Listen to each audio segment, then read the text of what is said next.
Benvidos a moiceleste.com. O prometido é débeda. Faleivos no vídeo no que falamos dos equipos menos queridos polo celtismo, de que vamos a facer un vídeo pois sobre a historia, a rivalidade e esos momentos claves na rivalidade entre Celta e Deportivo.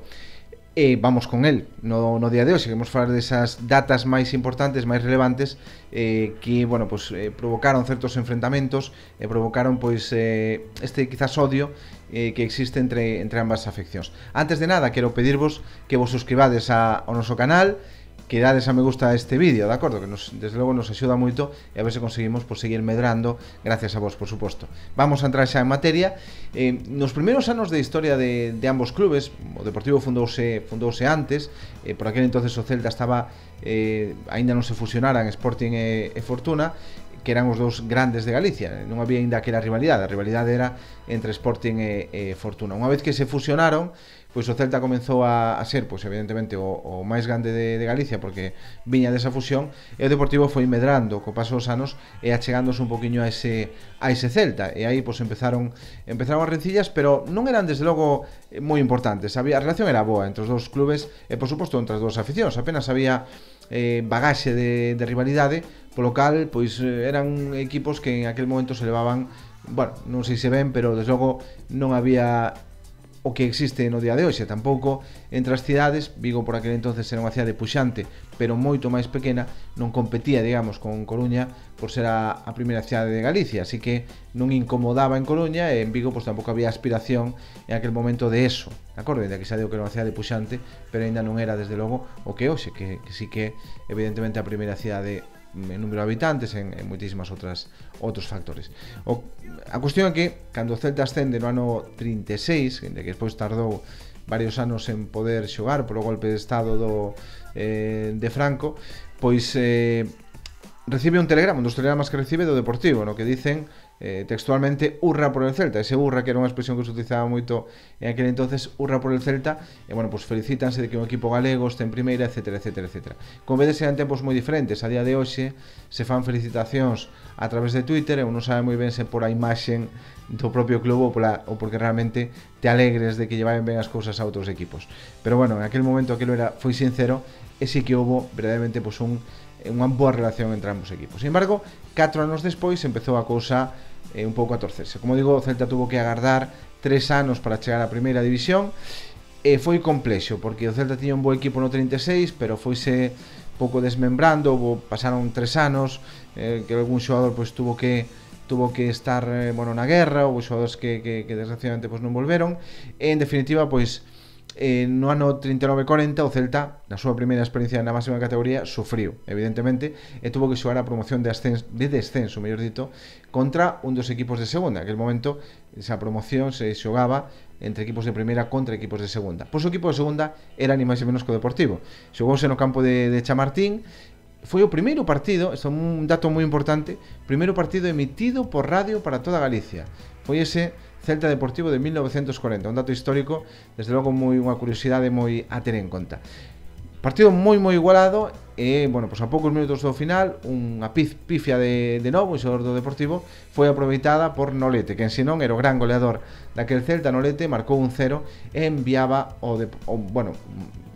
mantiña o Celta en primeira e evitaba o ascenso do Deportivo, que volvería a lograr o ascenso uns anos despois, e xa en 1953 atopámonos co segundo momento de rivalidade entre Celta e Deportivo. En 1953 os dous equipos xogaban a promoción, esa promoción, o empate era unha liguilla, en aquel momento era unha liguilla, e, bueno, pues algúns se salvaban e outros non.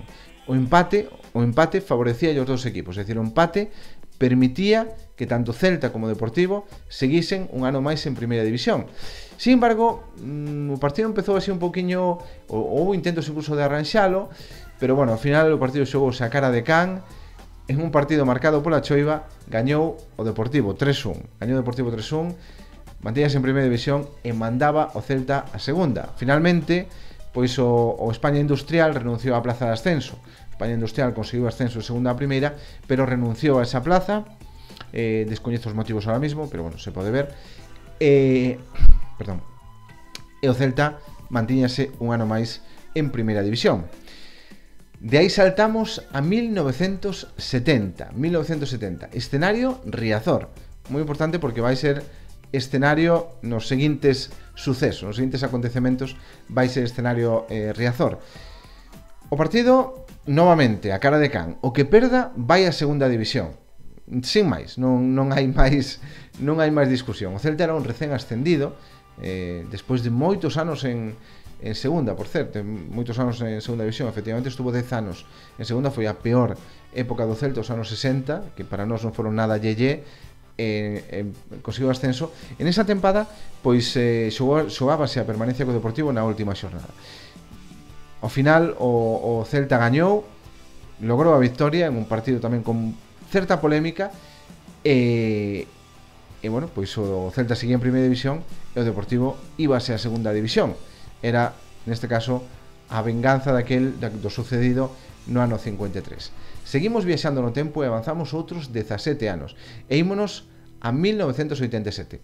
Para min é aquela promoción de ascenso pois é moi importante na miña vida, non? Porque eu era moi pequeniño e en aquel ano pois foi cando decididamente me fixen do Celta, non? Eu, bueno, non nacín en Vigo, así que non tuve influencia de ninguén para ser do Celta. E, bueno, pues fun aprendendo a selo. E aquel ano, gracias a Baltazar e gracias a bueno, iba a decir o ascenso, pero non, porque eu xa decidira antes da promoción que o Celta era o meu equipo. De feito, xa cando estaba en primeira anos anteriores, pois algún día vos comentarei unha anécdota sobre eso, pero xa era un equipo que seguía, pero ainda non era desde logo celtista 100%. En aquel caso, pois en aquela eliminatoria na que os que non somos de Vigo nin de Coruña tivemos que, os que tíamos a miña idade, non? Tivemos que decidir entre un e outro, e evidentemente decidirme polo Celta, entre outras cosas porque é certo que me axudou o feito de que antes estivera en primeira e o Deportivo non.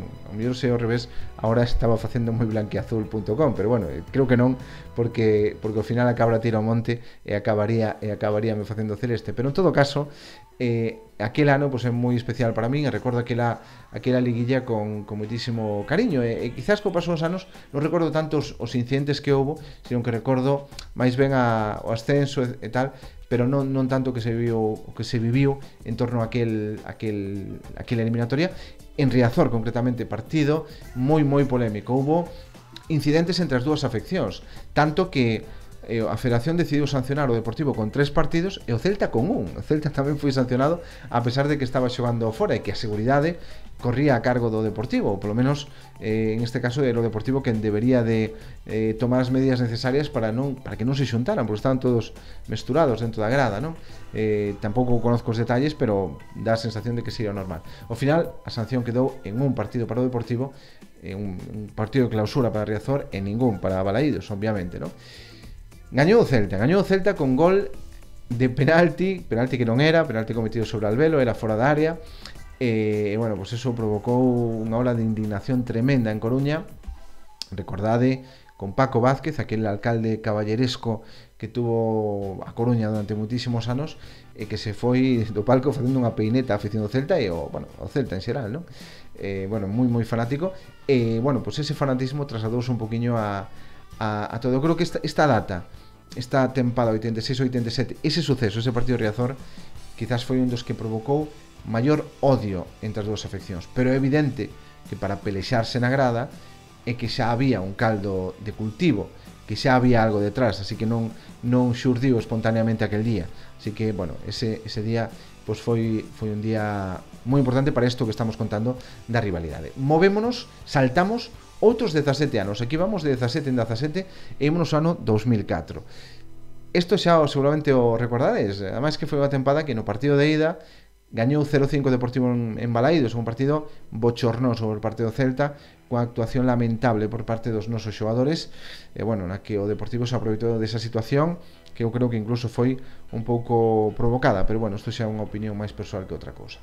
O caso que na penúltima xornada de Liga, o Celta, que viña de gañar o Barcelona e que apuraba as opcións de salvarse despois de xogar a Champions ese mesmo ano, que era pues, un descenso bastante humillante, digamos, pois chegaba a Riazor. E o Deportivo, que se deixara ir nas últimas xornadas, que perdera contra moitos equipos da zona baixa.